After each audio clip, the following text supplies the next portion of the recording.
আমার channel মুনমুনস video and শর্টসে তোমাদেরকে স্বাগত। আজকে আমি কাতলা মাছের একটা রেসিপি তোমাদেরকে শেয়ার করছি।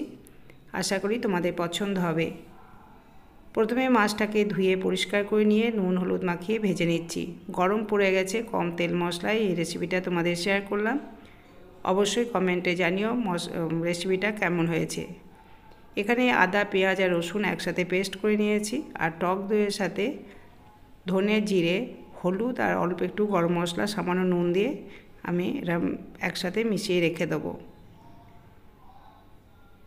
এই মশলাটা খুবই দরকারি এই মাছের জন্য।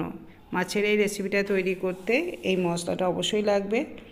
এখানে ফোড়নের জন্য দিচ্ছি জিরে, এলাচ, দারচিনি, লবঙ্গ।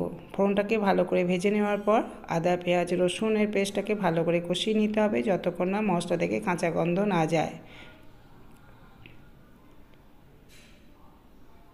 মশলাটাকে ভালো করে ভেজে নেওয়ার পর এই পর্যায়ে দিতে হবে টক দইয়ের সাথে যে মশলাগুলো মিশিয়ে নিয়েছিলাম।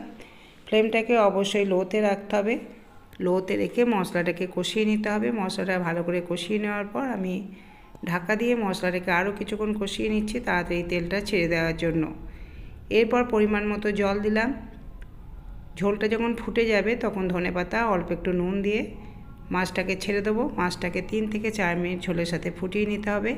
নামাবার আগে ঘি আর গরম মশলা দিলেই মাছের এই রেসিপিটা একদম রেডি হয়ে যাবে। যদি আজকের এই রেসিপি ভালো লাগে লাইক, শেয়ার, কমেন্ট এবং অবশ্যই সাবস্ক্রাইব করে দিয়ে আমাকে সাপোর্ট করবে। যারা আমার চ্যানেলে রোজ রোজ কমেন্ট করো তাদেরকে অসংখ্য ধন্যবাদ আমার চ্যানেলে এবং আমার পাশে থাকার জন্য এবং আমাকে এইভাবে সাপোর্ট করার জন্য। আশা করি রেসিপিটা তোমাদের পছন্দ হয়েছে। ভালো লাগলে অবশ্যই লাইক, শেয়ার, কমেন্ট করো। নেক্সট দিন অন্য একটা রেসিপি নিয়ে চলে আসবো। টাটা।